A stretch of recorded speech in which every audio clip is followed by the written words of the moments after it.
My fiancée used me for a green card, but I exposed her entire family's scam before she could say I do. My fiancée and her family were orchestrating a marriage scam to drain my assets until I discovered their secrets and made a move they never saw coming. I, a 28-year-old male, never thought I'd be posting here, but I need to get this off my chest. Honestly, looking back, I probably should have seen the red flags, but you know what they say about love being blind? Yeah, it turns out it can make you straight up stupid too. Here's the deal. I got engaged to this amazing woman, a 26-year-old female, or at least I thought she was amazing at the time. We'd been dating for about 1.5 years, and everything seemed perfect. She was smart, beautiful, and we just clicked, you know? We had our cultural differences. I'm American-born and raised while she comes from a different background. But hey, that's what made us interesting, right? God, I was so naive. Let me give you some background. My parents moved to the United States in their 20s to chase the American dream, and they absolutely killed it. They supported me when I moved out at 19, helped me through college, and basically taught me that independence is key to personal growth. Pretty standard American stuff, right? Well, my fiancé came from a culture where living with your parents isn't just normal, it's expected even after marriage. When she first brought it up, I thought she was joking. Like, seriously, living with the in-laws? That's when the first discussion happened, and by discussion, I mean she gave me this whole speech about respecting cultural differences and how this was non-negotiable in her family. Here is where I might have been the problem. Trying to be culturally sensitive, I straight up told her I wasn't comfortable with it. Her apartment wasn't even big enough for all of us. We're talking about a 2-bedroom place that barely fit her and her parents already. But get this, she made it seem like her parents were temporary residents with her. Looking back, that should have been red flag number 1. The way she worded things was always just slightly off, but you know what love does to your brain, it makes you compromise on things you never thought you would. So after weeks of back and forth, she came up with this brilliant solution. Just try it for a few months, she said. If you're not comfortable, we can move out. Sounds reasonable, right? Wrong. So wrong. I agreed because hey, I was trying to be the bigger person here, show her I respected her culture, and all that jazz. Plus her parents seemed super sweet when I met them. Her mom would make these amazing traditional dishes, and her dad would try to talk sports with me even though he clearly had no idea about American football. They were putting on the performance of a lifetime, and I was their standing ovation. The first few days after moving in were interesting. Everything seemed fine on the surface. They'd smile at me during breakfast, ask about my day during dinner, and generally act like the perfect future in-laws. But there was this undercurrent of something I couldn't quite put my finger on. You know that feeling when you walk into a room and everyone stops talking? Yeah, multiply that by about 100. The apartment situation was exactly as cramped as I'd feared. My fiancée and I shared her old room, which barely fit a queen-sized bed and a dresser. Her parents had the master bedroom, and the living room became this weird shared space where nobody felt completely comfortable. The walls were thin, like hear every cough thin, and privacy became this mythical concept I'd tell myself stories about at night. But the real kicker, the thing that should have had me running for the hills, was the constant conversations in their native language. Now, I'm not one of those speak English in America guys, absolutely not, but when you're living together and 3 people constantly have conversations you can't understand, it starts to mess with your head. I try to be proactive about it. I asked my fiancé to teach me her language multiple times. I mean, wouldn't that be the perfect solution? I could learn more about her culture, communicate with her parents better, and stop feeling like an outsider in what was supposed to be my future family. But every single time, she'd brush it off with some excuse. It's too complicated, she'd say, or you don't need to learn it. We can speak English with you. Looking back now, I want to grab my past self by the shoulders and shake some sense into him. But hindsight's 20/20, right? At the time, I was just trying to make it work, trying to be understanding, trying to be the kind of partner who could bridge cultural gaps and make this multicultural relationship thing work. You know how in movies there's always that scene where someone walks into a room and everyone suddenly starts speaking in whispers? That was literally my life, except the whispers were in a language I couldn't understand. Let me paint you a picture of a typical evening. I'd come home from work exhausted from my tech job, relevant later, and they'd be sitting in the living room chatting away in their native language. The moment I walked in, my fiancé's mom would get this look on her face, like when you catch someone talking about you, but they try to play it cool. My fiancé would quickly switch to English, asking about my day with this overly bright smile that never quite reached her eyes. I started taking online language classes in secret. Yeah, I know what you're thinking. Why the secrecy? But after my fiancé shot down my request to learn their language so many times, it felt weird bringing it up again. Plus, part of me wanted to understand what they were saying without them knowing I could. Petty maybe, but remember how I mentioned those weird vibes? They were getting stronger. The classes were basic stuff, hello, goodbye, numbers, that kind of thing, but I managed to pick up a few key phrases. The one that kept coming up, get it done.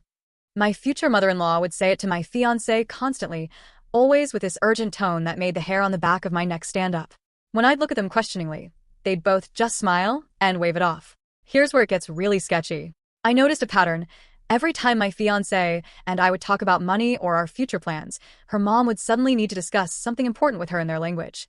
These important discussions would always leave my fiancé looking stressed and her mom looking annoyed. One particular incident stands out. I was talking about buying a house after our wedding. I had some savings and a good job in tech, and suddenly my future mother-in-law practically dragged my fiancé into the kitchen for one of their private chats. I could hear their voices getting heated, but of course I couldn't understand a word. When they came back, my fiancé immediately started asking about joint bank accounts and whether I'd thought about adding her name to my existing accounts. The honeymoon planning, or lack thereof, was another red flag the size of Texas. Every time I brought it up, my fiancé would have some excuse. Work is really busy right now, or let's wait until after we sort out our living situation. But she had no problem planning other things like how to combine our finances, or whether I'd consider adding her name to the lease of my rental property. Yeah, I have one, and no, I hadn't told her about it yet. I tried talking to my parents about it, but they were trying so hard to be supportive of my multicultural relationship that they kept making excuses. It's just cultural differences, my mom would say. Give it time, my dad would add. But my gut was screaming that something wasn't right. The worst part? I started feeling like I was going crazy. You know that feeling when you're the only one who can see something's wrong, but everyone else is acting like everything's normal? That was my life. I'd catch these looks between my fiancé and her mom, hear snippets of conversations that would suddenly stop when I entered the room, notice how they'd immediately switch to English mid-sentence when they realized I was within earshot. I started documenting everything.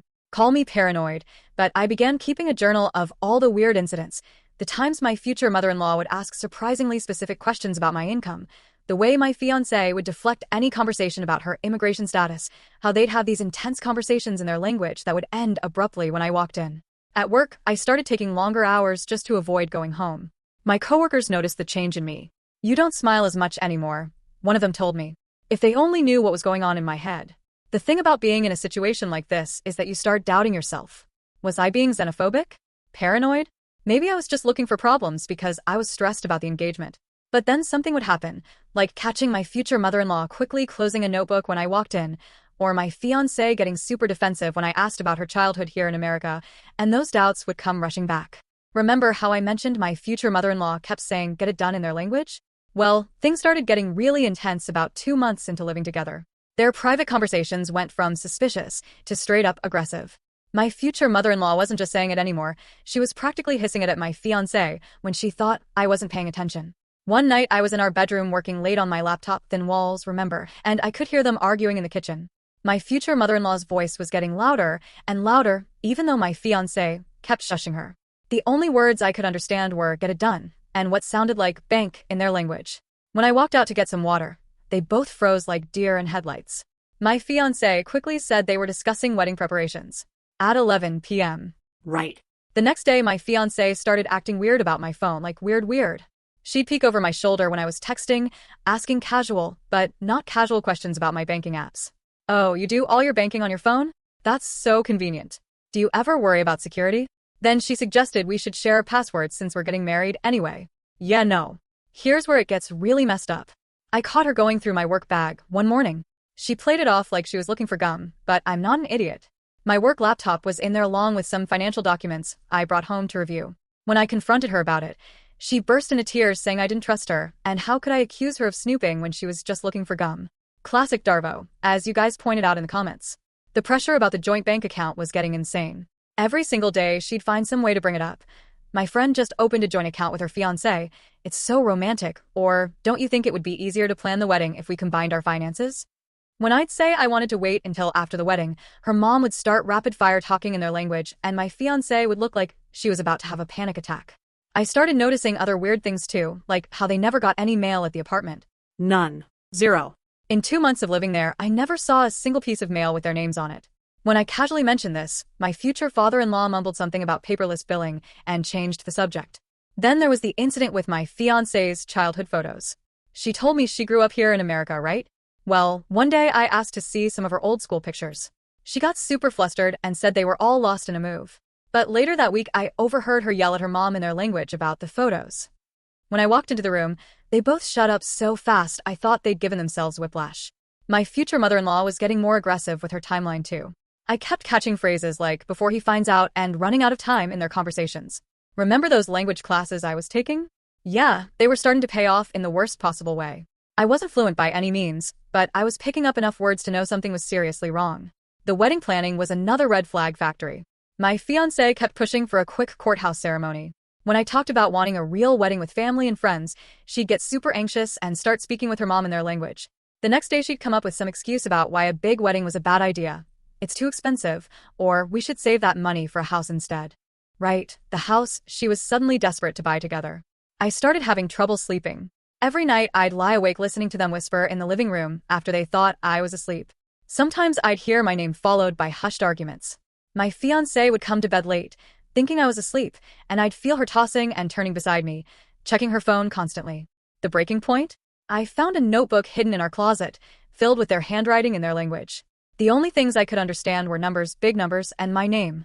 When I asked my fiancé about it, she snatched it away and said it was wedding budget planning, but I saw the panic in her eyes. That's when I knew I had to do something drastic. After finding that notebook, I knew I had to get proof of whatever was going on.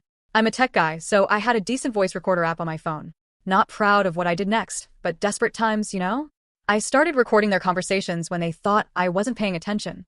The first few recordings were useless, just normal household stuff, talking about dinner, complaining about the weather. But then came that night. Yeah, it deserves the capital letters. I got home from work earlier than usual because a meeting got canceled. As I was walking up to our apartment door, I could hear them arguing, like full-on screaming match arguing. Instead of going in, I stood there and hit record on my phone. My future mother-in-law was losing it. Her voice was so loud, I was surprised the neighbors hadn't called the cops. My fiancé was crying. I could hear that clearly through the door. I could hear the intensity even if I couldn't understand most of what they were saying. But remember that phrase, get it done? Yeah, my future mother-in-law was practically shrieking it.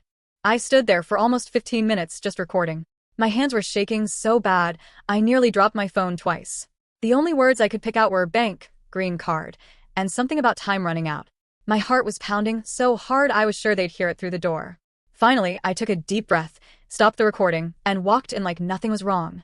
The silence that hit when I opened the door was deafening.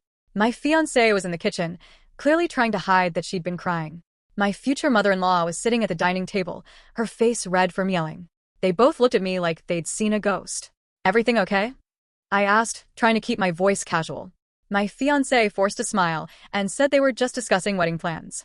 Right, because everyone cries and screams about flower arrangements. That night, I couldn't sleep. I kept replaying the recording, trying to pick out words I knew, but I needed help. That's when I remembered Emma, not her real name, my coworker. She was from the same country as my fiancé, but I'd never mentioned it to anyone at home. The next day at work, I caught Emma during lunch break. My hands were sweating as I approached her desk. Hey, can I ask you something kind of weird? She looked up from her salad, probably thinking I needed help with a coding problem or something. I know this is strange, but do you speak their language? Her eyes lit up and she nodded. That's when I told her I needed help translating something. I didn't give her any context at first, just asked if she'd listened to a recording. We went to one of the empty conference rooms. My hands were shaking so bad I could barely hit play on my phone. As the recording started playing, Emma's expression changed from curiosity to concern to straight-up horror about halfway through. She grabbed my arm. Stop the recording, she said. Her face had gone pale. Who are these people? When I told her it was my fiancé and future mother-in-law, she looked like she was going to be sick. You need to get out of there, she said. Like today. And you need to call the police. I laughed nervously, thinking she was exaggerating. She wasn't laughing. This isn't funny, she said. They're planning something really bad. That's when she translated everything. Every single word. With each sentence, I felt my world crumbling around me. The green card thing? That was just the tip of the iceberg. They were planning to clean out my accounts once they had access. The notebook I found? It was a detailed list of my assets they'd managed to discover. The worst part? The phrase my future mother-in-law kept screaming about getting done? It was about getting my fiancé's name on my accounts before I figured out the truth about her status. Turns out my fiancé wasn't just hiding her immigration status, she was hiding a whole history of similar scams. I sat there in that conference room feeling like I was going to throw up. Emma kept asking if I was okay, but how do you respond to finding out your entire relationship was a con? That the woman you loved had been playing you from day one? Let me break down the full conversation she translated, and trust me, it gets wild. My future mother-in-law wasn't just angry, she was panicking because their whole timeline was falling apart. Here's what they were arguing about, fiancé. I can't rush him about the joint account anymore. He's already getting suspicious. Future mother-in-law. We're running out of time.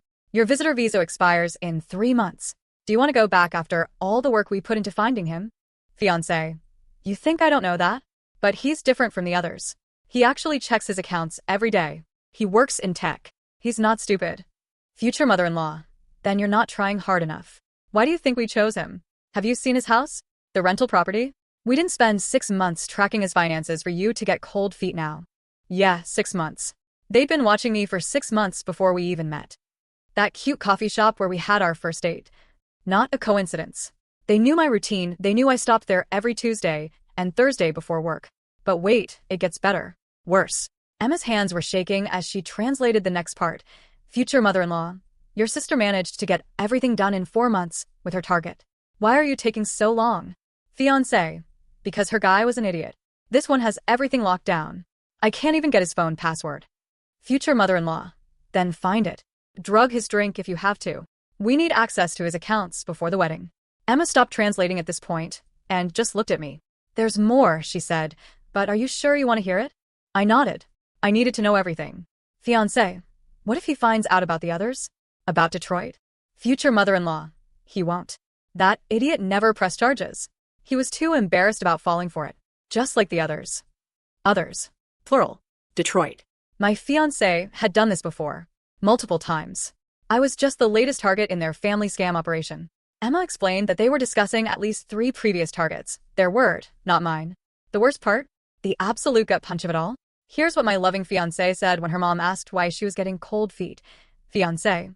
Why do you think I agreed to marry him? Have you seen his house? It's huge. He doesn't know I don't have a green card. I'll have to coax him into believing my story. We're engaged now, but we need to wait to make our move. He's loaded. We just need to be patient. Loaded. Me. I'm a software developer with a decent job and some savings, but they'd somehow built me up in their minds as this wealthy target. The rental property I'd scraped and saved for was like a flashing dollar sign to them. Emma went on to explain more context she picked up from the conversation. This wasn't just a green card scam, it was a full-on family business. They would identify targets, single, financially stable men with minimal family connections, gather intel on their finances, and then arrange chance meetings with either my fiancé or one of her sisters. The plan was always the same. 1. Get engaged quickly. 2. Push for joint accounts. 3. Rush the wedding. 4. Clean out the accounts. 5. Disappear. I sat there in that conference room feeling like I was going to pass out. Emma kept asking if I needed water, if I should call someone, but who do you call when you discover your entire relationship was a carefully orchestrated con? Then Emma dropped another bomb. They've done this before. Recently. They mentioned something about a guy in Detroit who almost caught them. They had to leave in the middle of the night. That's probably why they're rushing now. Everything started making sense. The pressure about joint accounts, the hidden notebook with financial details, the constant refusal to let me learn their language, the pushing for a quick courthouse wedding. They weren't just after a green card. They were after everything. After that conversation with Emma in the conference room, I couldn't go back to work. My hands were shaking so bad, I could barely type, and I kept having to run to the bathroom to throw up. Emma, absolute angel that she is, told our boss I had food poisoning and needed to go home. But I couldn't go home. Not to that apartment. Not to them. Instead, I called my dad. Looking back, I'm so grateful I did. The conversation went something like this, me. Dad, I need help. Like right now. Dad. What's wrong? Are you okay? Me, voice cracking, the engagement, it's all fake. They're trying to scam me. Dad, dead silence for a moment. I'm on my way. Don't go home. Meet me at a local diner. I sat in that diner for 45 minutes, jumping every time the door opened. My dad showed up with my mom, who'd left work early, and my uncle, who's a cop. Thank God for group texts, am I right? I played them the recording, and Emma had sent me a rough translation via email, which I showed them. My mom started crying. My dad looked like he was about to commit murder. My uncle went straight into cop mode, asking questions about timelines, documentation, everything they'd said or done that seemed suspicious. Now here's where it gets intense. We needed to get my stuff out of the apartment, but we had to be smart about it. My uncle advised us to do it while my fiancé was at work, but we knew her mom would be home. Thing is, we couldn't wait.